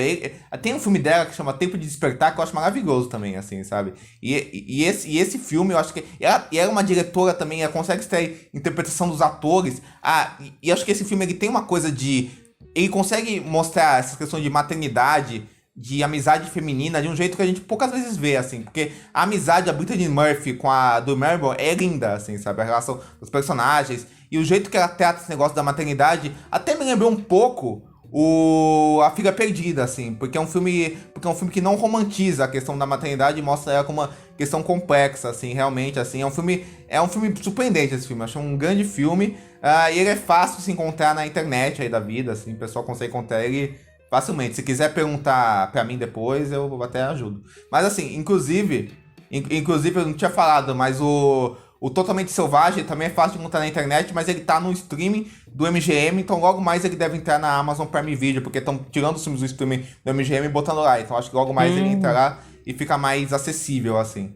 E aí o último filme que eu vou recomendar é um filme que tá no streaming também, que é A Grande Farra dos Muppets, que tá no Disney Plus, que é um filme espetacular, é o meu filme favorito dos Muppets, que é um filme musical com uma mistura de paródia, com uma mistura de filme de roubo, e é um filme que tá sempre tirando sarro deles mesmo, e pega tudo que a gente gosta de Muppets e leva a enésima potência, e tem, cara, a Diana Rigg e o Charles Colden tão maravilhosos no filme, assim. Nossa, sim, que é a Diana Rigg, né? Eu vi recentemente esse filme, tá na Disney. Nossa, né? é sensacional. Dos Muppets eu vi.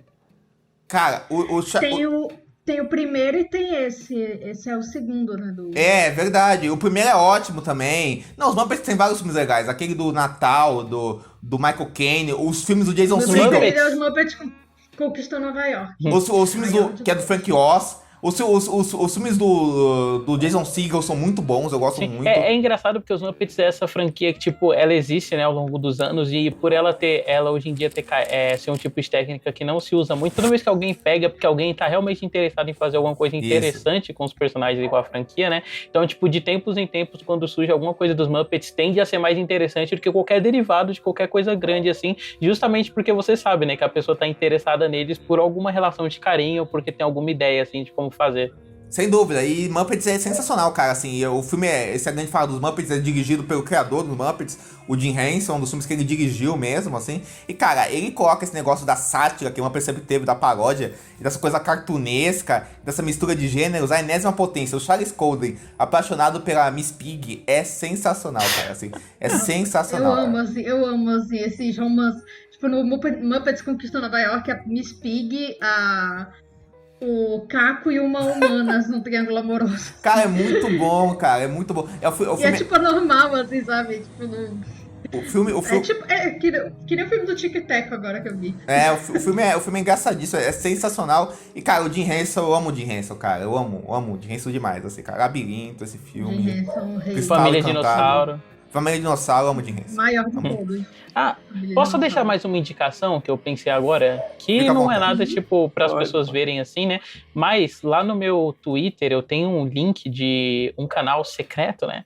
Que eu subo as coisas no YouTube e tá tudo lá em HD, assim, coisas que, tipo, seriam difíceis de achar, justamente por isso eu disponibilizei lá.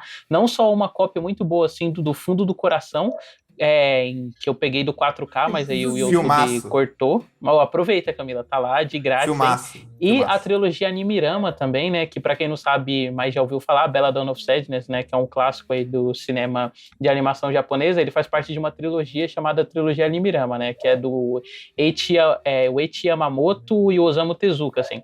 E aí tem o Cleópatra, que é sensacional, de 1970. E também tem As Mil e Uma Noites, assim. Que é um filme do Aladdin, que é uma versão diferente, assim, do conto, mas é bem legal. Então vocês procurem lá sobre quase qualquer coisa. Também tem outras coisas aí, né? Que talvez seja melhor eu não falar, mas coisas nacionais boas aí. Inclusive, só pra falar, cara, eu tinha esquecido, o Garoto da Minha Vida, só pra exemplificar, ele tá legendado no VK, que é uma rede social russa. Então, Bom, eu continuei essa semana a minha maratona nos 80 e tem dois filmes que eu queria destacar que até o momento eles estão na minha lista dos anos dos 20, né? Um é Os Terroristas, do Edward Yang. O segundo filme dele que eu vejo, o primeiro foi aquele As Coisas Simples da Vida, o I, que é o filme de 2000 que todo mundo elogia. E eu vi durante a pandemia já, assim, então é recente. Mas Os Terroristas eu gostei muito porque ele tem uma coisa assim, muito assim de atmosfera, da gente sentir a cidade, que pelo que o pouco que eu sei, assim, é algo muito importante na filmografia do Edward Yang, né? Então a gente acompanha algumas histórias paralelas que vão se relacionando entre si, e tem muita questão assim, eu até terminei assim, pensei, nossa, eu poderia escrever um texto sobre as paredes nesse filme, assim, porque é muito importante assim a figura assim da parede, assim, do muro, né? De como a cidade se dialoga com o filme. É um filme de 86 do Edward Yang, e eu sei que o pessoal do Supercuts lançou um podcast sobre, no dia que eu vi, inclusive, foi uma coincidência. E o outro filme que eu vi, né, Os Terroristas, ele está por aí, vocês acham por aí. E o outro que eu vi que tá na HBO Max, que é o filme de vampiro, que o David viu que eu ia indicar e achou que tinha a ver com o filme de hoje, que é o Fome de Viver, do Tony Scott, que é um diretor que acho que o Diego gosta, né? é um dos meus, Acho, né? Não sei, um dos meus favoritos da vida.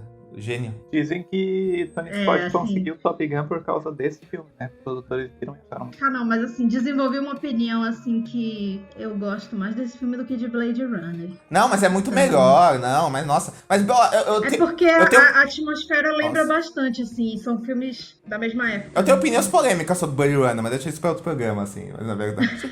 Inclusive, Não, mas é que é um filme, ele... na data desse podcast, 40 anos. Ó, que delícia. Mas a gente vai trazer Blade Runner aqui. Ele já passou no Supercine, então...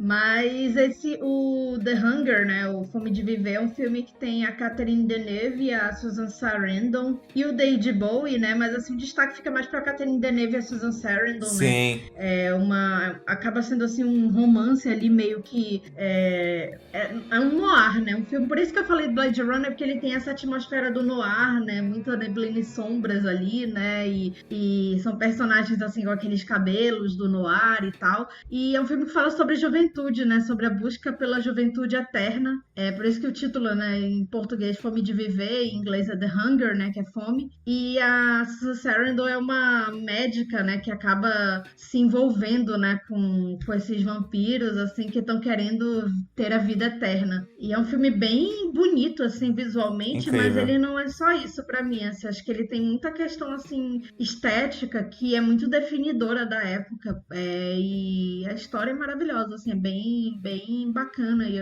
assim, bem bacana, parece uma tia falando bem envolvente, assim, você fica muito intrigado pelo que vai acontecer, até porque Tem um retrato diferente, né, do vampirismo, e você falou do Blade Runner aí, e os dois, tipo, lidam muito com essa coisa do medo da morte, né, que no Blade Runner você tem a iminência dela, né, porque, tipo, os replicantes, eles têm um tempo curto de vida, e no Fome de Viver é o contrário, né, tipo, você tem esse prolongamento, mas esse medo de algo que há muito tempo está para acontecer, sabe?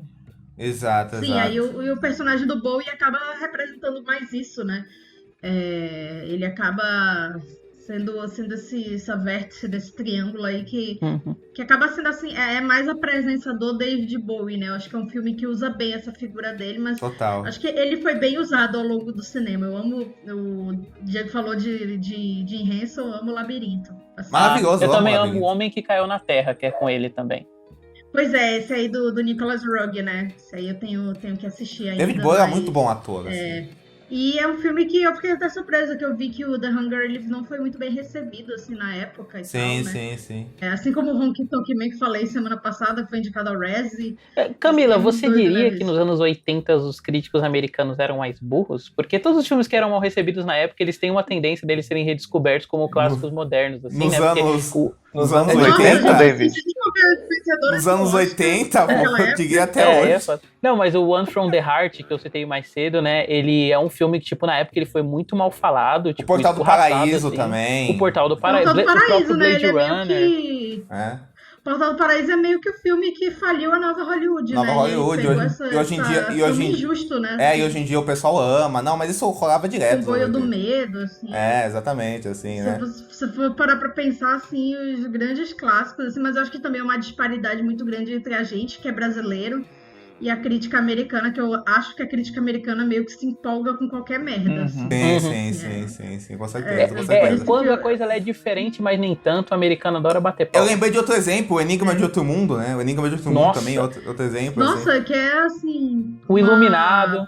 O Iluminado, verdade. O Iluminado eu não sou muito fã, mas assim, eu fico muito chocada quando eu vejo que ele foi muito mal recebido na Verdade. época, assim. Não, é curioso, né? Realmente os caras. A burrice seguia até firme e forte lá. Chega até hoje, né? Mas o Carruagem de Fogo que era bom. Uma coisa que crítico brasileiro adora falar mal é dos outros críticos brasileiros, mas eu acho que a crítica no Brasil ela é muito mais interessante, diversa e Sim, sem dúvida. que a americana. Eu acho que é depende muito, da muito melhor. bolha, hein? Acho que depende da bolha. Mas no geral eu foi. diria que sim, sabe? Eu acho a crítica. Acho que eu no a geral a crítica cena é mais americana diversa, pelo menos, né? A americana mais é muito limitada, voltada. assim. Pelo menos os críticos americanos de mais nome, assim, Sim. eu Ah, sim, sinceramente tem olho gente hoje que em eu dia amo e- nos Estados Unidos, assim, de crítica, mas eu acho que- Logicamente tem críticos muito bons nos Estados Unidos, mas tipo, no mainstream, assim, a gente tem essa tradição dos caras serem mais limitados. Inclusive o próprio Tony Scott, já indo pra isso, assim, né?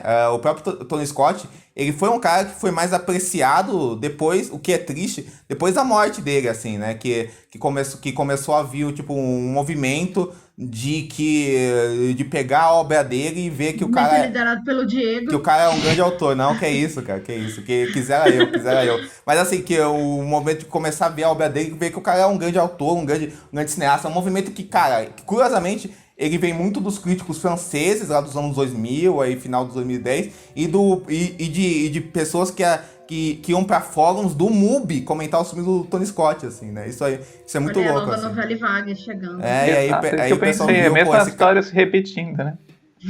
olha, esse cara é um grande autor e tal. E hoje em dia o cara, você vê, é um cara grande autor, mas concordo, eu acho que, tipo, críticos ruins tem lá fora e tem aqui, mas lá fora é complicado o negócio, né? Você vê o que... Porque eu acho que o pessoal ganha espaço lá fora. É muito assim, o pessoal que... Assim, por exemplo, a gente não viu o filme ainda, então a gente não tem como opinar, mas assim, já achar que eu duvido muito que a atuação do cara do Elvis seja a melhor atuação do ano, assim. O pessoal já tá, assim, se rasgando, assim, né? Se tiver uma cena dele chorando na frente do espelho, vai ser a melhor atuação do ano. Cara, vai ganhar um Oscar. mas isso é muito curioso, inclusive. Isso é um bom papo pra desenvolver depois, assim, porque eu vi, na mesma época no Letterboxd, eu vi um cara que é tipo da imprensa da França e um cara que é da imprensa estadunidense, assim, que eu sigo. O cara da imprensa estadunidense deu uma nota altíssima pro Elvis, o cara da França deu meio pro filme, assim, sabe? Assim, então você vê que essas tendências culturais, né, existem. A gente queria agradecer ao Felipe Hoffman pela voz da vinheta, seu vozeirão, né, Diego, seu amigo. Lindo. Que cedeu sua linda voz para ser o nosso Sábado Sem Legenda. E a gente tem que agradecer uma pessoa muito especial que contribui para praticamente todos os programas, seja com filme principal ou com filmes auxiliares, que é o Fernando, nosso amigo do Grupo Feito por Elas, que para mim é o grande mecenas da cultura popular brasileira atualmente, que ele faz muito assim com esse apoio técnico que ele dá, assim, entendam como quiser. E a nossa amiga Larissa Padrão, que participou de 2 podcasts nossos, do Ghost e do Dia de Cão, com participações especiais. Assim, do Dia de Cão é pisque, você não vai ouvir, assim, nada a ver, né? Mas enfim. E sigam nossas redes, a gente tá no Twitter com Sabe Sem Legenda, no Instagram com Sábado Sem Legenda, e avalie a gente no Spotify, assim, bota lá 5 estrelas, tá? Se não for pra avaliar com 5 estrelas, não precisa avaliar, não. Exato. Mas o nosso próximo filme vai ser O Povo contra Larry Flint, do Milos Forman. Vamos para 1996, é um filme que tem muitas fofocas, brigas, Courtney Love, enfim, a história do Larry Flint, então muita treta, amamos. E David, queria agradecer por você ter aceitado o nosso convite. Queria que você passasse então os seus projetos, suas redes sociais, onde a gente pode te encontrar, e você com certeza estará em breve de novo aqui para falar de um filme 5 estrelas, espero. Tudo depende da seleção, né? Eu sei que eu tô aqui só por causa da Camila e do Vincent, duvido que o Diego me queria aqui, né? O Diego é estudante, não me convida para os projetos dele e tal. Mas muito obrigado, assim, pela possibilidade de participar. Se vocês querem conhecer os meus trabalhos, eu tá no Pinguim Dançarino no canal, aí você pode me ver falando de filmes e séries em live action, né? Recentemente eu lancei um vídeo sobre Force Kill, tô produzindo sobre Piratas do Caribe, em breve sai sobre A Frente Fria que a Chuva Traz também, né? Eu sempre tento não ficar focado falando de um tipo específico só de coisa, só coisa recente, ou só coisa clássica e tal, eu gosto de diversificar um pouco. E o podcast tá lá, né, semanalmente, o Pinguim Dançarino, falando sobre filmes e séries de animação, às vezes com a pauta discutindo a própria linguagem da animação, né, tipo discutindo se a animação é gênero, ou como funciona a mise-en-scène na animação.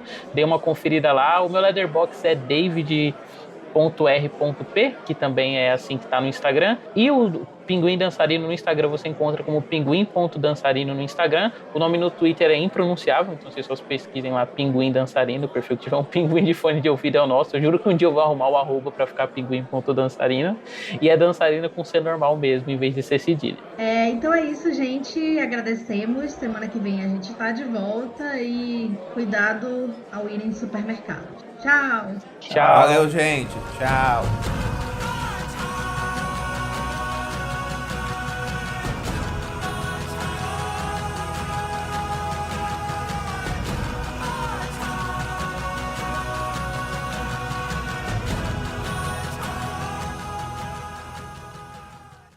Tá sentindo? É. O cheiro é bom. Minha irmã me deu. Parece que ela acha que eu gosto de sândalo. Ok.